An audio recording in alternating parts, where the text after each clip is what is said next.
Gentlemen, I'm just one-man act alone here, but I'll tell you this, I'm gonna do everything I can to keep these Nazis from taking over Europe. Hello, Verwaffe.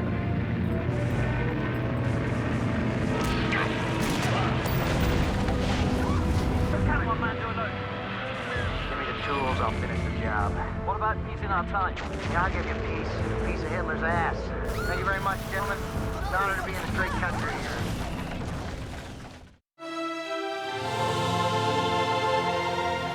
Go win that war, Mr. Churchill, sir. I'm gonna go kick me some Nazi ass, soldier. God bless America. You betcha, sir. Yes, sir.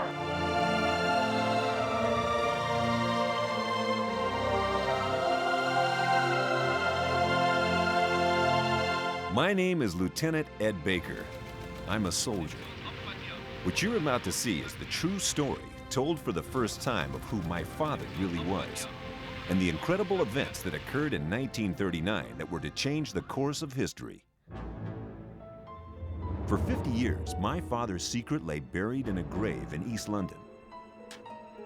When Lord W. Ruff, advisor to the king and Nazi traitor, was executed, MI5 and the British government decided to bury the story with him forever. But why? What exactly had taken place in those dark days of the war? And what the hell was my father's role in all of this? These were the questions I wanted answered. Was the truth lying right here in Lord Ruff's coffin?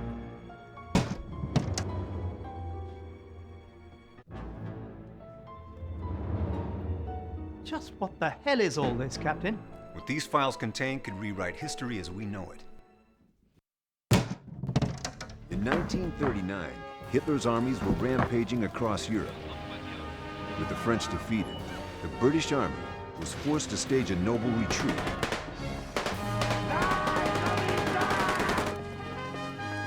But for one brave American soldier, the war was far from over. You want a war, Adolf? You got it, pal!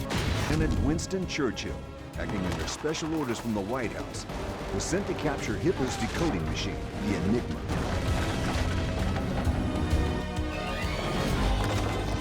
Drop the hammer, Fritz!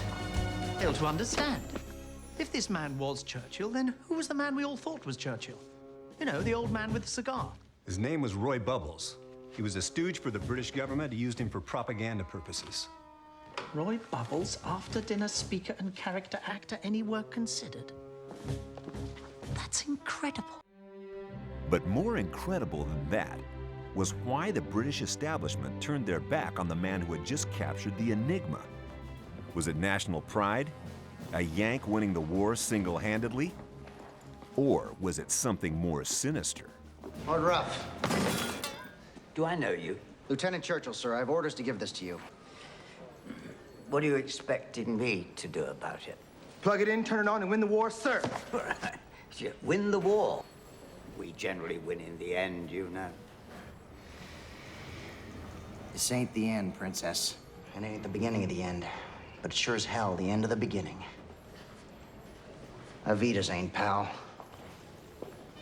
But this wasn't just a story of national pride and closet Nazis. There was a woman involved. A young Wren at the War Office had caught his eye. And being dad, she was no ordinary Wren. Oh, who's that? One of Churchill's girlfriends. Princess Elizabeth Mary Rose, your present queen.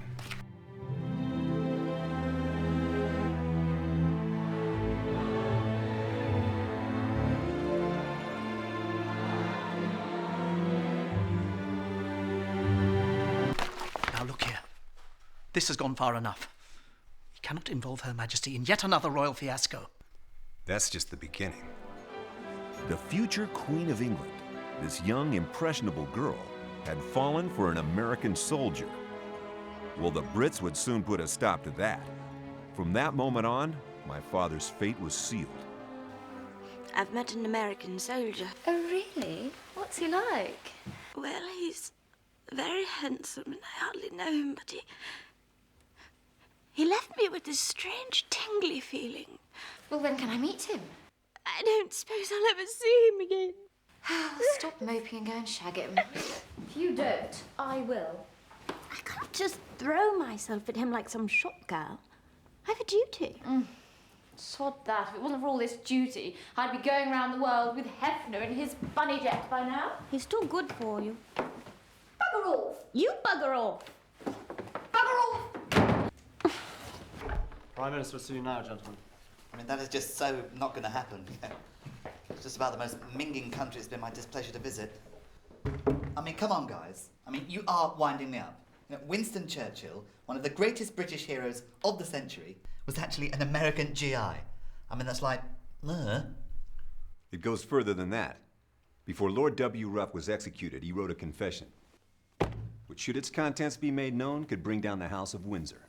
And perhaps your government as well, thick-skinned though you are. Sorry. Crikey heck. July the 6th, 1940. At last, the great day has arrived. A new chapter in the history of this island. This surely is the moment my life has been leading up to. I hope I don't cock it up.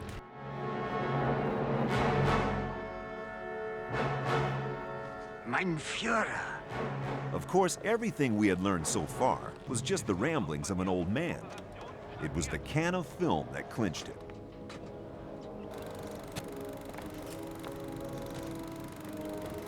Can we really be expected to believe that Adolf Hitler was a guest at Buckingham Palace? I mean, this goes too far.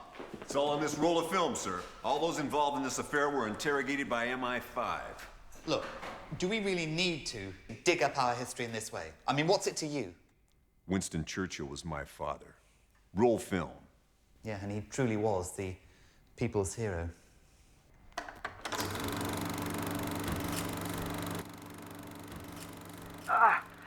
Lord Ruff, you were Chief of Staff at the War Office and Special Advisor to the King, were you not? I think so. Sort of. And you were responsible for inviting Adolf Hitler to England as a guest at the palace. No, it was a complete surprise. It was the King's idea. In fact, why don't you slap him about instead of me?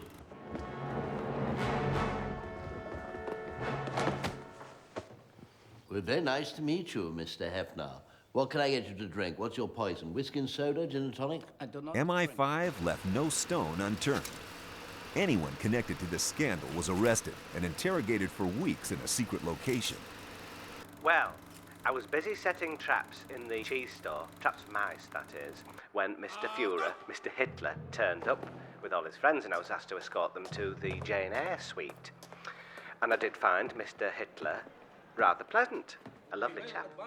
Told me all about his new plans for lovely new roads. We will strike here first at Washington, and then we sweep up the eastern seaboard to the factories of Philadelphia. You're a madman. I've suddenly realized who you are. I say, stay away from this chap. He's an absolute fruit. Good man, Chaplain. Have a drink. Right. Lord Ruff's dream of a Nazi England was going to plan. Hitler's stormtroopers were in the palace, but so was Dad. Well, Adolf Hitler. I'm proud to say Hitler's just what this country needs. Over my dead body, asshole. At last, you're talking my language. Get him! Get him! Get your hands off! You're gonna burn in hell, man! The people of this great island will never be defeated! Lord Ruff, it was you that ordered Churchill to be taken out and shot, wasn't it? No. I thought he was a splendid fellow. In fact, I invited him to my country estate for the weekend. I like to be friendly to people. Here on Lord Ruff's feudal country estate, there were few servants or farm laborers who would defy his wishes. Wait for it. Well, his lordship come in the pub, he said, well, there's half a crown for anybody who can bag a yank. Us won't do nothing, and we don't really say no to the gentry, do you? So us just went out and started banging.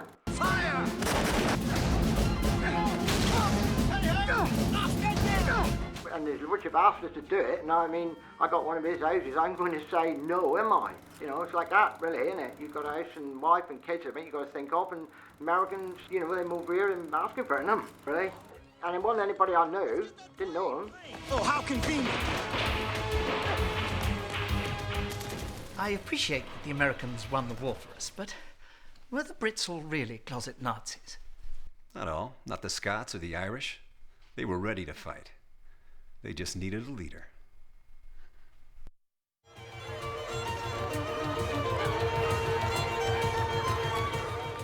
I've known Winston Churchill since he was knee-high to a grasshopper. We used to hang out playing together down Dick Van Dyke Street, playing Catch the Greasy Pig. And I said at the time he'd make something of himself. God bless you, Mr. McChurchill, sir. That's a warm welcome for you here in the East End. Will you be having a drink with old Jim True? You better believe it. And there he was after all those years, suddenly back in Dick Van Dyke Street, the stamping ground of our youth. Back amongst the people he loved. Back among the apples and pears and the jellied eels and pie and liquor and knees up mother brown country. He went off to America, but I knew he'd be back. And sure enough, out of the goodness of his heart, he came back and saved us from the Nazis. But there was no place safe for Churchill. From now on, he was public enemy number one. It was all over the papers. Kill Churchill. Shoot him on sight, I remember. The tops wanted him dead, but we, the downtrodden, we was behind him all the way. These soldiers arrived, they run along the platform and they shoot at a load of chickens what was coming out of a wagon. Brutal. Beryl Chisholm. She was a nice enough lass, but she was just a pawn in the game. Bit stuck up, but then a lot of them are the most adventurous between the sheets, if you know what I mean. Sex is what I'm talking about there. I haven't got time for your wanton pleasures, Alfie Trellis. Yeah, I've half a mind to give you a bit of a knee trembler right now. Oh, you keep your sticky fingers off my back buns. I won't deny I had feelings for Jim. I hoped that one day we might move out of Frothington in the Waddle together and perhaps get a cafe somewhere nicer, like Whittle on the Marsh. Sandwich. All the roads and fields are blocked by the Duke's men. There's no way out of this. We're caught in a ring of steel, I tell you. I have my train outside, if that's any help. You don't expect to see royals in Frothington on the Waddle, though we're very famous for our trout. I say, you there, stop! Run, Churchill. Save yourselves. I'm just cannon fodder. Jim, don't do Go away with you! I should never have let him go out on that platform. He was a very brave man, Jim, but thin. God bless you, Churchill. You mad Yankee. It's my train. Stop, Chester, stop! Of course, they were all right, weren't they, scarpering like that? Close your eyes, honey. Him with his big hat and his fancy muscles, chucking it down onto the roof of the train, jumping on top of her afterwards, wind blowing up her skirt. Poor old Jim gave his life for them two. He never got a letter, nor a medal, not even a postcard. Mind you, there weren't much left of him after that train went over him. Yes, didn't realise Her Majesty was quite so much of a goer. Tell you what, if the tabloids get a hold of this, you know what I mean? Shit, hit and fan, eh?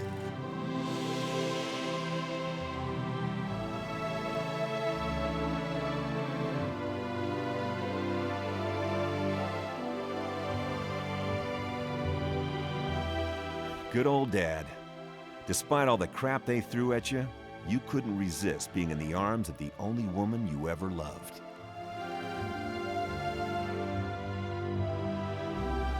God, this is hot stuff. Get onto the palace, then she can at least have a chance to present her way out of this.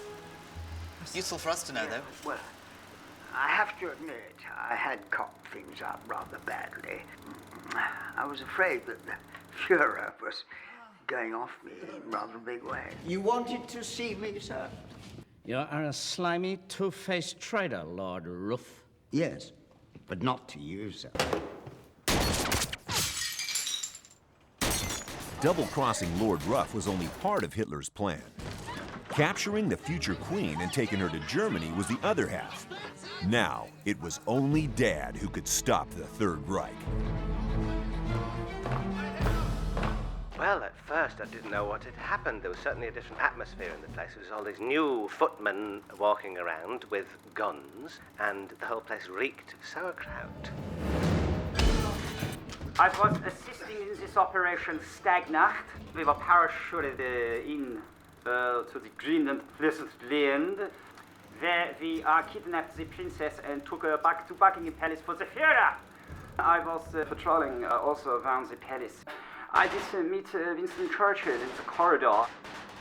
I shot Mr. Churchill, he shot at me, I shot at him, and then when he is wanting to be shooting me again, his gun is not shooting.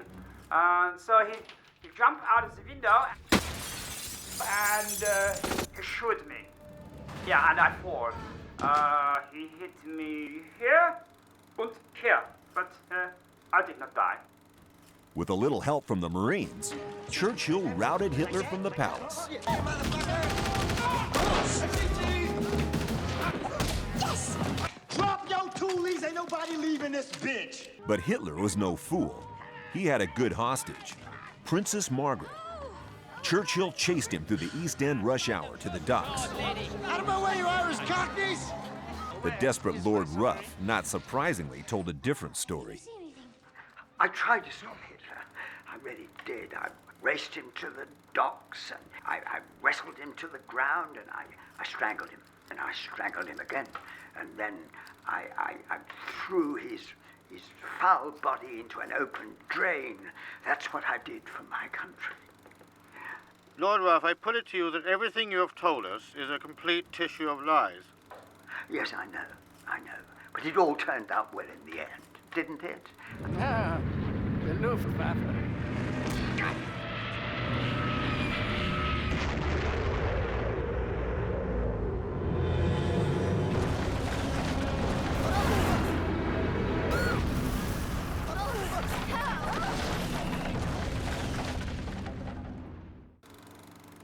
It's an incredible story.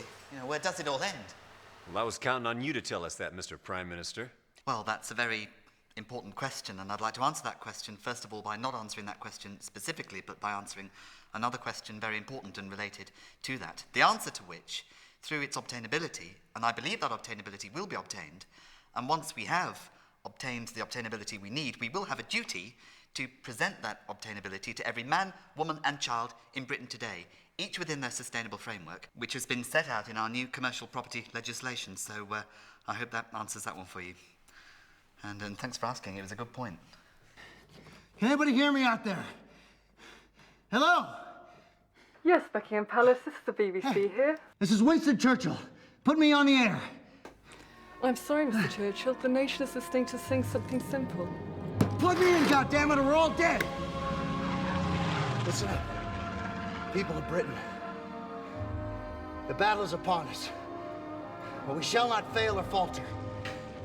And if our empire should last 1,000 years, people will still say, this was our finest hour.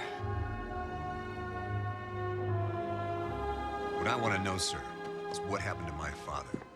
Well, as far as we know, Lieutenant, he died tragically but heroically in the Battle of Britain. He was lost over the Channel and was not seen again. Well, if he died a hero, how come Roy Bubbles gets all the glory? I know, that is awfully unfair, but hey, you know, life sucks. You Brits couldn't take a Yank running your war, could you? May I say you are one of the most reckless, bravest men I've ever met. Just my day with destiny, pal.